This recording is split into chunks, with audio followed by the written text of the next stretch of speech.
Hello again, welcome to Fringe Festival Support. We are a community spirit programme which tries to bring performers and workers at the festival together to all get along better and have a nicer time and stop griping about that dude over there that's got 5 stars in the sold out show. That's not what we're here for. We're here to help you get through the month. This is Fringe Festival Support.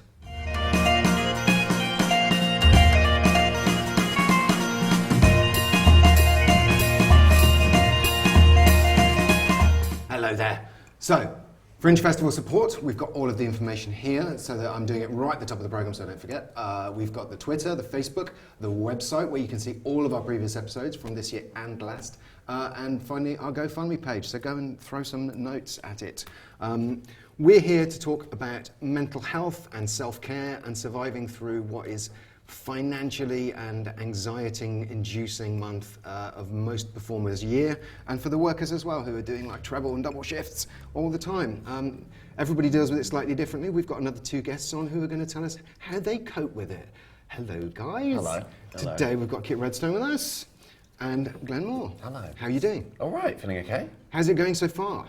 It's going well, thank you. Yeah, it's the most stress-free Edinburgh I've had, but is still unbearably stressful. Yeah. But other than that, it's fine. Yeah. Kit? It's the second most stress-free Edinburgh I've ever had, and similarly, it's still Have you done more very than 2? stressful. Just Yes, to I have. double I've done check. a few. Yeah. Yes. I thought you were building to something. No. I mean, no. It's the first one in a while that I've produced myself, Right. which has made it much more stressful than the other one. Yeah. And it's weird, isn't it? Because sometimes actually producing yourself is less stress because you're worried. I always get anxious if I'm not holding the steering wheel. Like, really? Like, I Yeah. kind of like to know what's going on. And we were saying the other day that you can only control the controllables, and I quite like Yeah. having a handle on it. Really? But, my God, yeah, it's No, nice I to have don't. somebody. Somebody else, please take the steering wheel, please. If anyone's Anyone. watching, any Yeah. producers. Glenn, you've got people helping you out? Yeah, I find that does take away a lot of the stress, but at the same time, there is part of me where even though I've got people, say, flying for the show, and you have like a promoter as well, but there is an element backstage, when you're waiting backstage a few minutes before you go on, but you know it's in the hands of someone else and they're doing their job, but at the same time you sort of think, is anyone going to come? I don't, like, you don't know until you step out on the stage. Yeah. And so that makes it a tiny bit scary, but in smaller sort of bursts. And I much prefer that to, say, a few years ago, coming up to the Fringe with like a sort of student double act and flying in the rain 10 minutes before you're supposed to go on stage and going on stage soaking wet to people who you spoke to just moments ago because you managed to convince them to get out the rain just to spend an hour in your, in your room.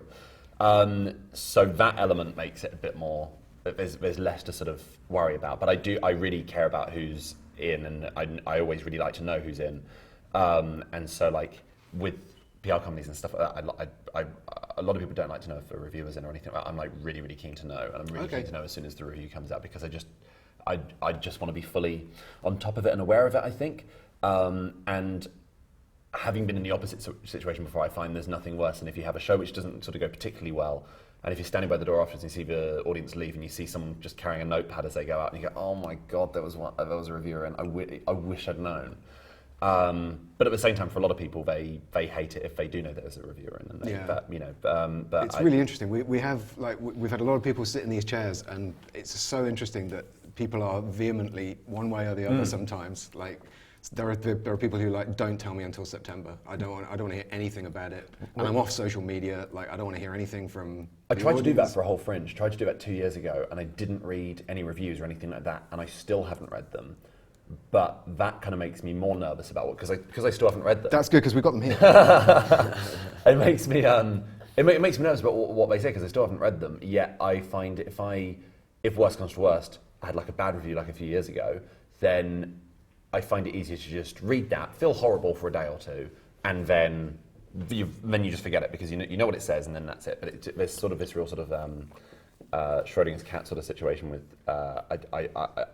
I've got no idea what the reviews 2 years ago were like. I still haven't read them, and every now and then I sort of think, I wonder what they said, and that makes me panic more from what the reviews say this year, which is weird.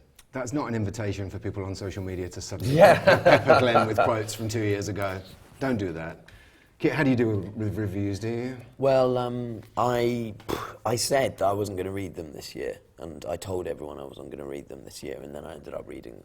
Yeah. So and I'm glad I did, and what I'm finding interesting about this year, and it feels very different from previous years, is that reviews are far less kind of zealous either way, whether positively or negatively, and there's a lot more of just kind of.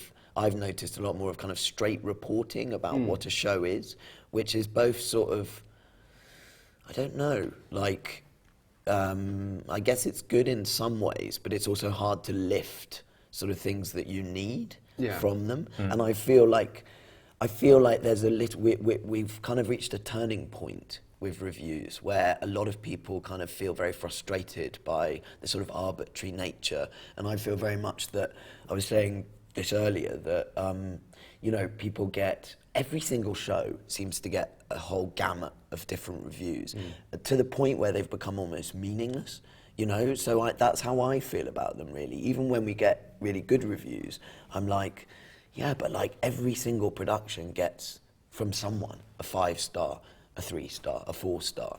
So in my head, they've kind of become redundant. In a way, you need them, for your splashes, and you need them, for the future of your show.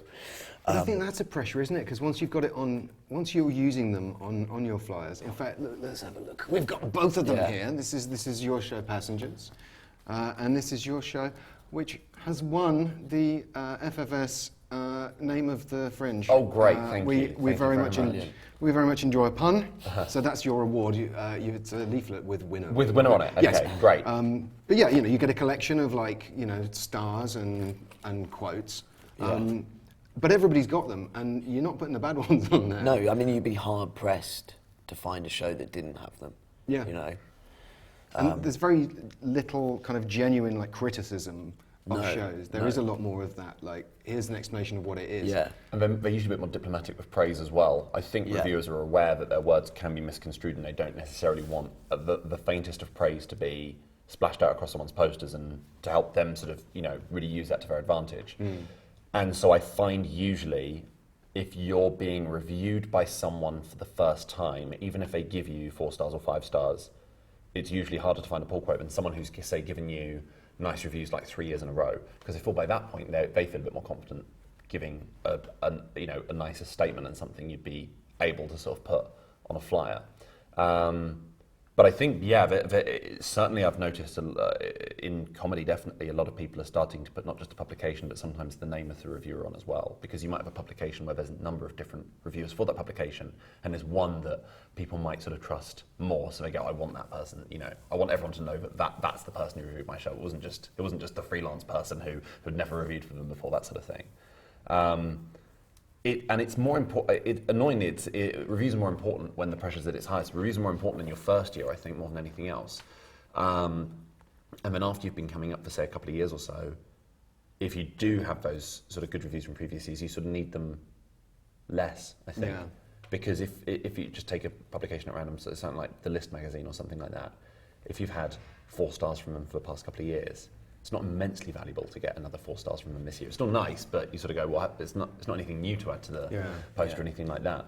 So the nice thing is, the longer you go to the Fringe, the less important they are to you and to people in general. But it is kind of frustrating, especially when you do your first show and you're so nervous about it, and it's your sort of big debut. That's the time when the reviews count the most, because you feel like your career could be made or just broken right there on the spot. And that's not true, but that's just how it feels at the time. So how do you cope with, if you get a bad review and you don't read it but you actually read it? Do you react to it? Do you find yourself thinking, well, I'll change something? I think I used to. I remember the first show I ever did was a very sort of anti-theatrical show, and it was very abstract and weird. And we were at a venue that was, quite a kind of poppy venue, and we were, it was. I'm not going to mention the name of the venue, but it was just really inappropriate for our show, which was our fault more than anyone else's. So we were kind of sandwiched between musical comedies by students, and ours was really quite a tricky, difficult show, and it was quite cruel theatre. And I remember we had very little publicity. I think we literally had one reviewer in for the whole thing. And the reviewer was furious about the show. And we'd marketed the show as the worst show at the Fringe, which was our tagline. And she sort of heartily agreed with that. And I remember at the time, like, we just quoted the bad stuff. You know what I mean? And we quoted, she said something like "poo on stage." I think that's what she said, and we put that on our flyers with the 1 star. That's the Spinal Tap shit sandwich. Yeah, absolutely. Yeah. And we got loads of people coming because they were fascinated. Yeah. So I don't know. I think you've got to approach it with like a sense of humour. I've also started reviewing reviews privately, which I find, because sometimes they're bloody bonkers. You know what I mean? Sometimes they're really funny. I've read some really nuts, badly written reviews.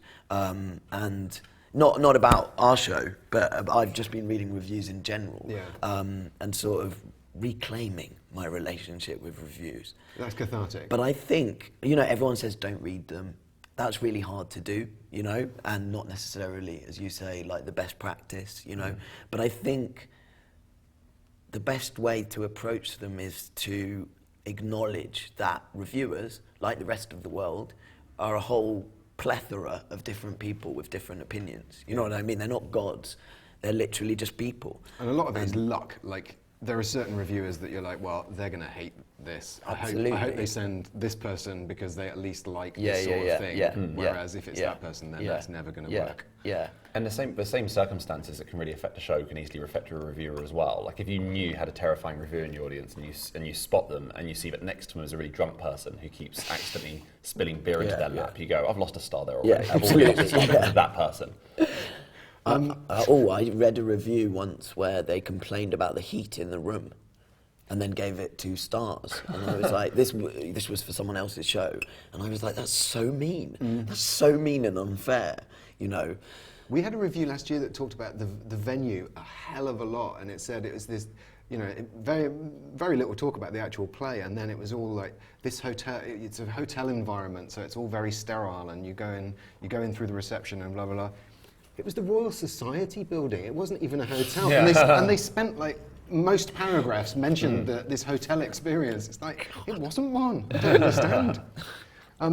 So how do you cope with the festival in general? Like, do you look after yourself? Yeah, I've tried to. Diet-wise, I'm so healthy first thing in the morning, and I'm so healthy at lunch. I mean, as soon as my show's over, then I have a couple of pints and a takeaway every single day for the month, and that is not a good idea. It's a balanced diet. Yeah, it is very balanced, and I find that the way I've dealt with the Fringe is very, very different to how I dealt with it, say, 5 years ago, because 5 years ago, it was still felt a bit studenty for us in that we'd all get the cheapest possible flat we could. We'd all basically share a bed and top and tail and stuff for the whole month, and we'd go out pretty much every night until like 5 in the morning. So you wake up just a couple of hours before your show, and you're incredibly hungover, but you manage to get through the show, and then you go watch a load of other stuff, and it was really, really sort of fun. And now probably because I've not that any sort of novelty's worn off or anything like that, but it's certainly less appealing now to do that, especially because with this being like my job, it's you suddenly think, well, I wouldn't have dealt with an office job in this way at all, and this is technically the most important month of the year, and it's kind of like if you took advantage of the fact of like, well, you don't have to go to school during your GCSEs, you just have to come in to do the exams. That'd be like if you went out sort of every single night then, including the night before big exams and stuff like that, you'd really regret it afterwards. And so I still really enjoy myself, but I'm definitely sort of a person who's very much sort of in bed by like midnight or 1 o'clock in the morning most nights, which in Edinburgh terms is like going to bed at 7 p.m. Any other time of the year. And because there is nothing worse for me than waking up really hungover and anxious because I know I've got a reviewer in or something, and I feel my head is spinning, and it's just it's horrible being sort of hungover. So I just try and be a lot more sensible in that regard. But I've just shifted everything just a few hours early. Someone suggested that at some point during your Edinburgh career, you transition from it's a holiday camp, and then suddenly it's a trade fair, and now you're here. And it usually comes with fame and success, and it's like, oh, I'm actually going to make a career at this. Because you were doing second jobs for quite a while at the beginning of your So I definitely wasn't doing comedy full time in my first show, and then I kind of was up until my second show, but just before my second show, I'd been booked on my first few sort of TV shows and stuff were immediately after the Fringe, and so that I kind of basically quit doing other jobs and stuff just before my second show. And so last year's third show and this year's are the first couple I've done where it's just sort of right, it's just comedy, so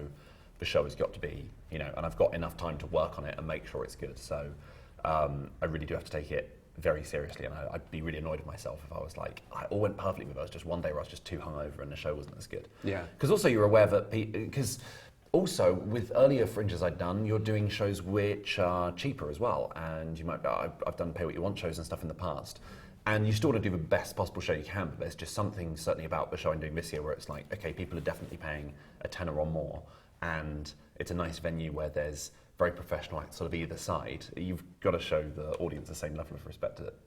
And you've got to show it quite a nice time, because it's easy to build a routine around it. You're 4 o'clock and you're 2:30. So is that easier than having a show in a different? Is there a nice slot that you like? Yeah, I mean, I purposefully went for a slot. We were offered a slot at another venue in the morning, and I was like, just don't do that. I mean, also audience as well. Not a kids show. Not a kids show. No, definitely not.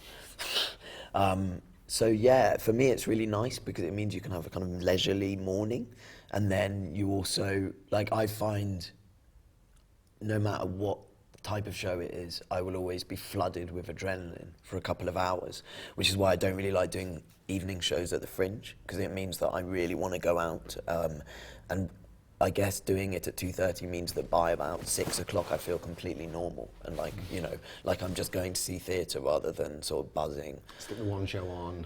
Yeah, exactly. Yeah. So that's really nice. I think it's good to have that option. Yeah, I've done shows where it's late night before and it's just a nightmare because you've got that adrenaline afterwards, and then the following day if you wake up earlier than you intended, then you're just nervous about the show straight away, and it's just carries through. And you're less likely to have a drunk audience as well, which is nice. Yeah. Depending on what kind of show you're doing, but for us, it's nice that everyone's fairly sober. Fairly sober, and it's at the Summer Hall, so it's it's very genteel, respectful crowd. Yeah. You must have done some absolute bear pits.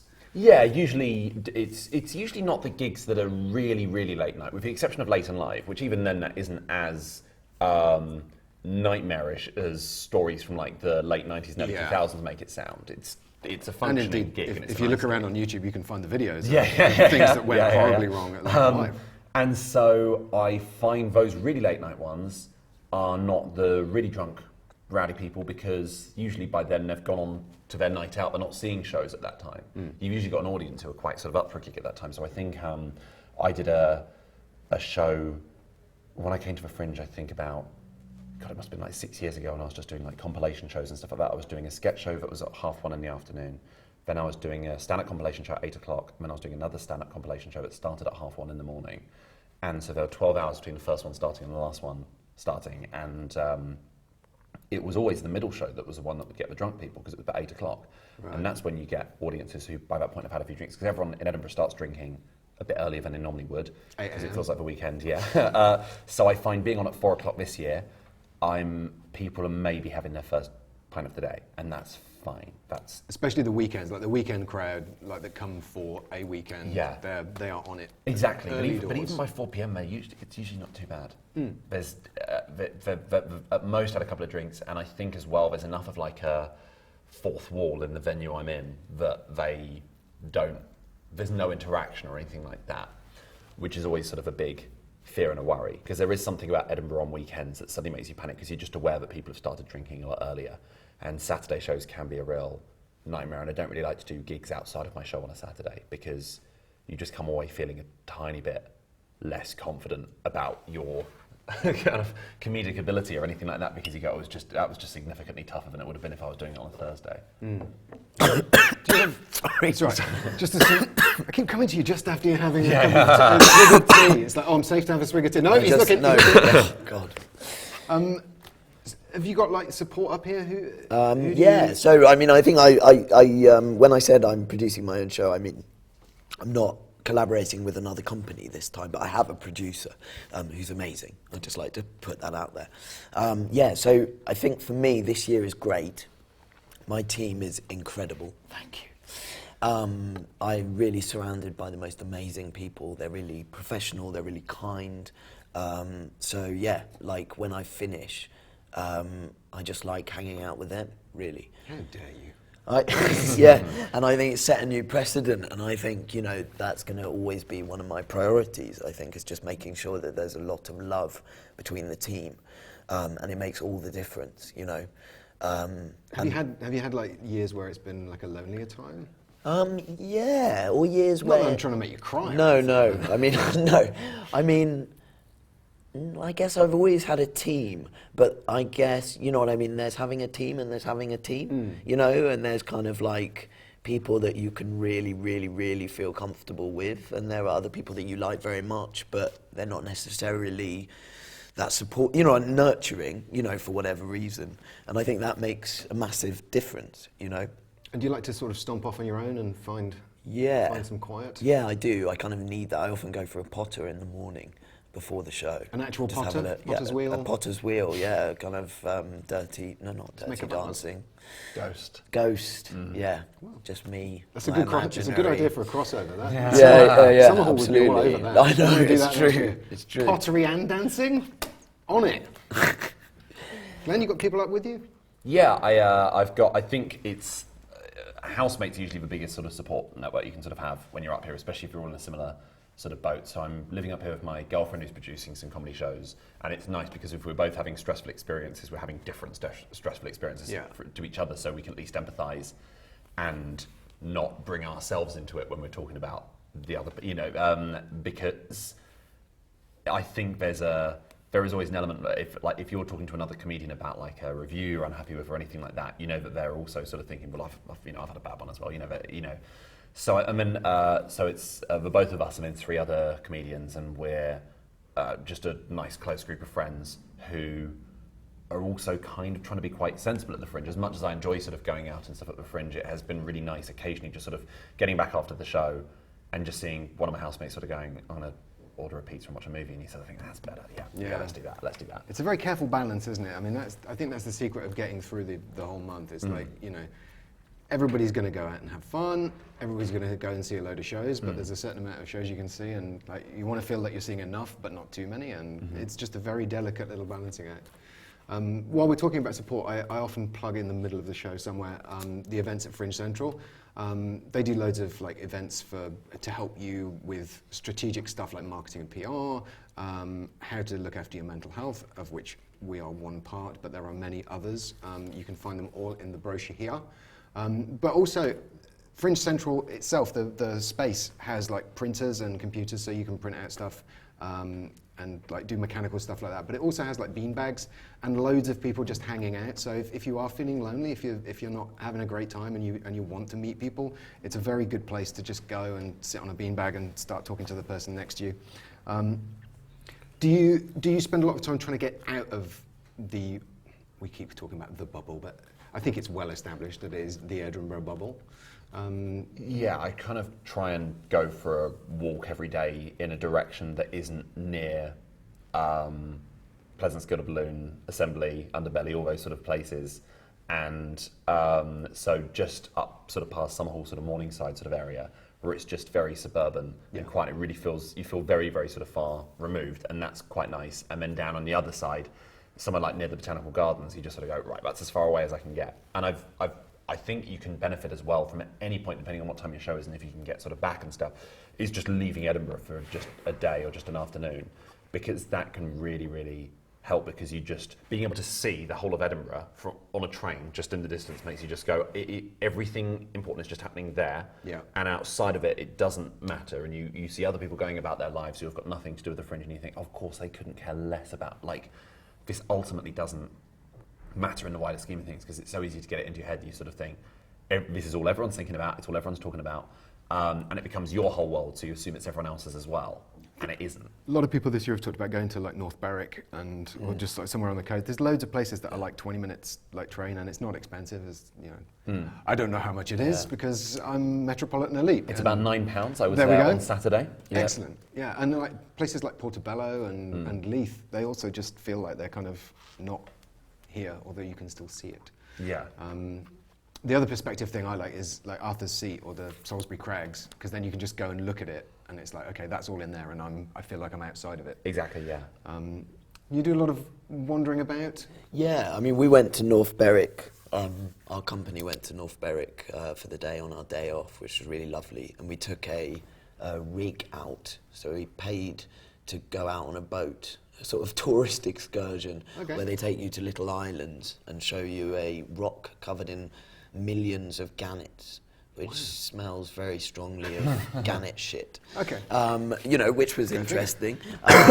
Yeah, but also I think we're talking about kind of escaping the Fringe, but ironically, what I find very humbling and puts sort of what I'm doing into perspective is actually seeing other shows and reminding myself that it's not all about me. It's not all about our work. You know, this is a joyous celebration of all the people who work in our industry and all the wonderful things that they're doing. And sometimes if I feel a bit kind of cranky or weird about my own show, I'll go into another piece of theatre and escape from that.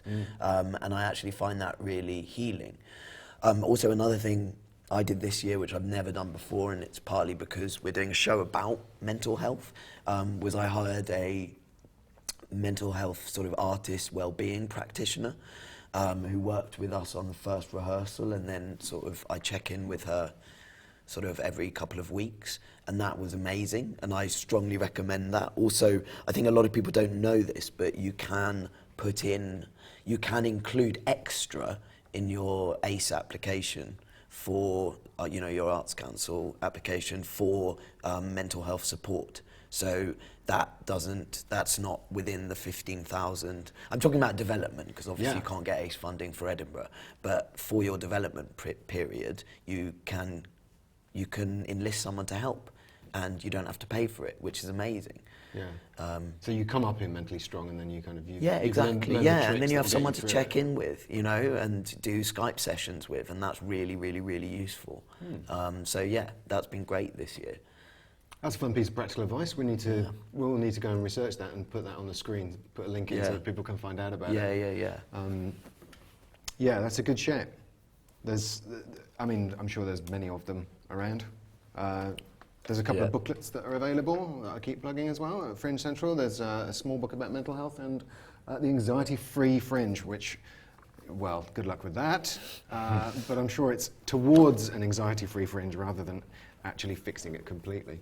What are you looking forward to? What's a big win for you at Edinburgh? What are you going to do? In what sense? Anything you like. What, Is there like, a place you like to go to? Yeah, or? yeah. My favourite place in Edinburgh this year is this amazing Chinese restaurant called Noodles and Dumplings. Great. It's the best. Consensus? I mean, it's like their broths, their noodle soups are like a tonic. Okay. They're amazing. And it's run by this lovely family, and they're really, really, really sweet and generous. And, you know, I just go there and remind myself that there is more to life than theatre. There are noodles, you know? And you're just in full agreement of that? In Same full place? agreement, yeah. And I guess as well, it's right around the corner from your venue, so you can just go straight there minutes afterwards.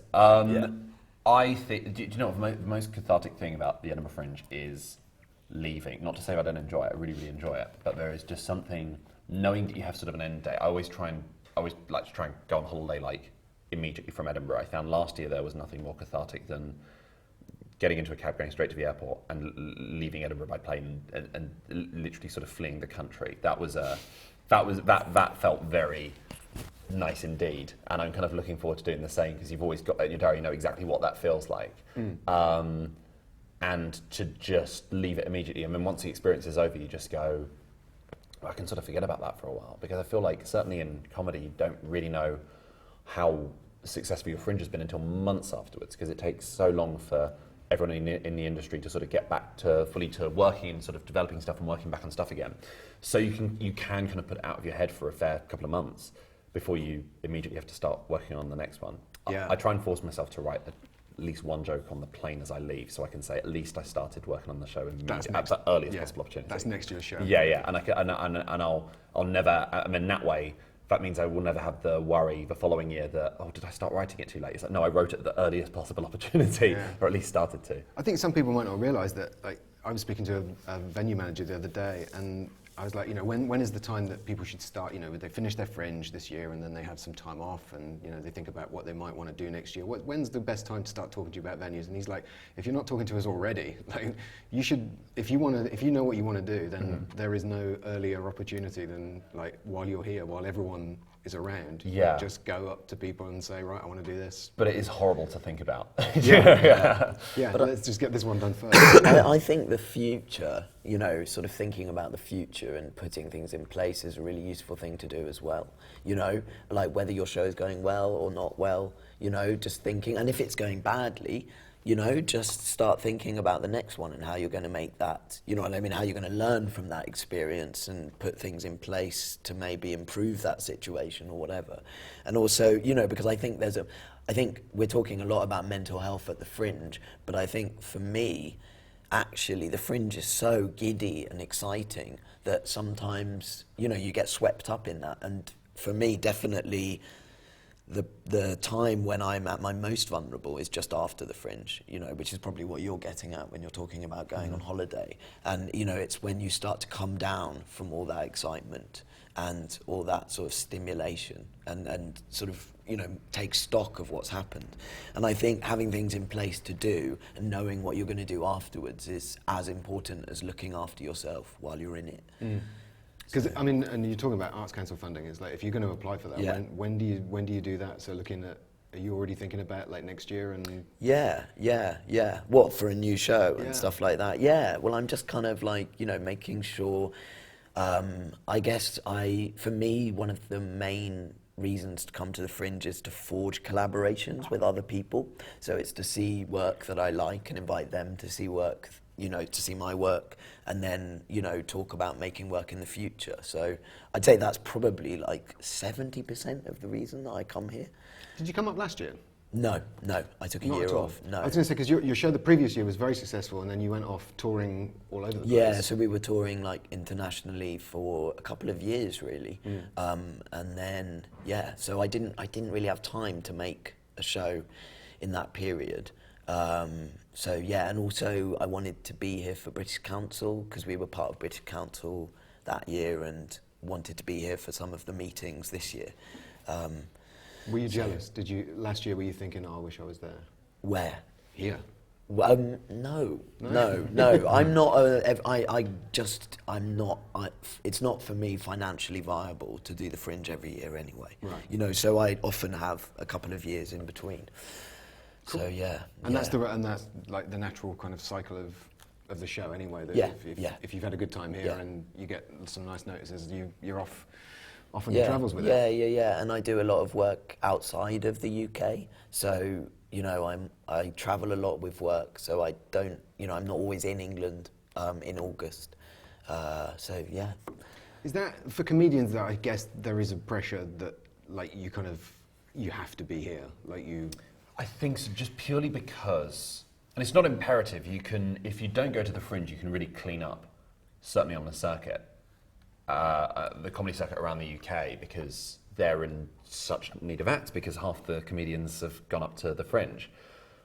But at the same time, this is where everyone you've ever wanted to try and impress and meet is here. They're all in this city for the month, so this is the opportunity for them to see you. Yeah. And it is like some sort of freshers fair for a month where you just sort of have your stall set out and you go, this is what I've been working on for a year, this is my new presentation of an hour's worth of my stuff. And there's always a valuable time of the month. There's the final week, which is obviously when the TV festival begins, so that's when all the TV producers are there, and then the previous week might be when all the live bookers are in, and the week before might be when all the corporate bookers are here. So it is valuable. It's very valuable in that respect. And so as a result, you do feel a bit of a pressure to go. And I feel like there's a pressure for me to go unless I specifically had something better in place that wasn't the Fringe. And so as it stands, I don't have an idea yet for next year's show, but I probably will be back here doing one because it is just the most valuable opportunity to get people to see you, because they're all 10 minutes walk away. Yeah. Do you find it hard to get people to come? Do you try and get people to come and see kind of midterm shows, or is it like it's all building up to this is the work? If you're lucky enough to, I mean, again, it's tricky to get anyone to see you outside of, say, London. Yeah. But if you, I mean, I am fortunately based in London, and if you're fortunate enough to, say, get a run at somewhere like the Soho Theatre, that's really useful because that's, again, like a week-long or a 2-week-long opportunity for loads of producers and the like to come and see you. So I did a run at the Soho Theatre last year and found that was a very, very sort of valuable experience. So you had a super successful show last year. You got nominated. I mean, you didn't win like you've won this, but you were nominated for the award last year. Yes, yeah, which was nice, and that felt like that changed a lot of things in my career. And so it meant when I did a run at the Soho Theatre, that was basically the equivalent of having like another week at the Edinburgh Fringe in terms of industry people coming to see it. But at the same time, I wouldn't have had a run at the Soho Theatre had I not done the Edinburgh Fringe in the first place. And you feel that I think a lot of people probably wouldn't necessarily feel comfortable if they knew industry people were in the audience for just a regular Friday night gig in a comedy club in London, because firstly you're doing 20 minutes instead of an hour, and also you might have to adapt your set because there's a stag do in or a hen party, or and still audiences in Edinburgh are unpredictable, but chances are these are people who've bought a ticket specifically to see you and spend an hour in a room with you. The chances are, I've had maybe like 2 stag do's this month, but they've been very respectful, and the staff have made sure they've sat at the back and separate from each other. But split up, you guys, not having you together. Put the pink hats down. And so for the most part, you go, right, this is an audience who are going to sit and listen, and they're not going to be hammered like they might be at a club on a Saturday night. And especially at 4 o'clock. Yes, exactly. Yeah, concerns would be raised. Yeah.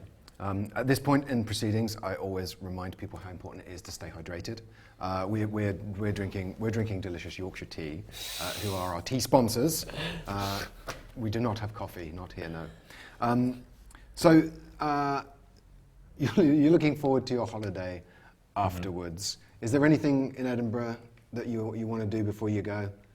If you could do like one thing, not noodles and dumplings, one like fun activity. Go to the cinema. Yeah, because it was really, I found it great going last year. Me and a friend of mine went to watch The Incredibles 2 at like first thing in the morning. And it was just really nice to just watch a movie where more money has been poured into it than you could possibly imagine. And they couldn't care less about if they got a 3-star review from anyone or anything like that. You just think, and just sitting in a comfier seats than you would find at any venue. Air conditioned. Yeah, and popcorn, which is frowned upon in a live atmosphere. It was ideal. I think just anything that can really far remove you from it, like going to a museum or going to see something that isn't a genre of your own. So going to see any theatre as opposed to comedy, for me personally, is something that really gives me a very different Fringe experience than just relentlessly watching comedy shows. Or like music or spoken word stuff, or the book festival, or just somewhere else. Mm-hmm. Museums. I've not done the museum. I've coming here it's just really quiet and it's a bit emptier. Yeah. Oh, it's fantastic. And again, dry. Yeah. Any place you like? Yeah, I'm nearly 40 and I just can't do. No. Yes. Sorry, I feel like I can't do a sort of like mental Fringe anymore. So I'm going to a spa on my day off. Nice. I'm going to get some, Groupon deal and go to a spa. And just put stones on your back. Absolutely. Also, dry to an extent. Dry. Someone was talking about joining the gym for the month just to use the steam room. I know someone who does that. No exercise, just like relaxing. Every single day. Yeah, every single day. And then they go and do their show, and I really envy that. And I think, I should have done that at some point. Yeah. The trouble is, if you want to be warm and damp, you could just choose like pretty much any room in Edinburgh. Yeah. You just go and see a show. Yeah. You get a good steaming. Thank you so much, guys, for coming in. It's been a lovely chat. We will return again with more guests. Again, the information here, if you want to get in touch with us, send us an email, send us questions to ask people if there's something you're burning to ask, or hit us up on Twitter or Facebook. Just get in touch. Lovely to see you all. Cheers.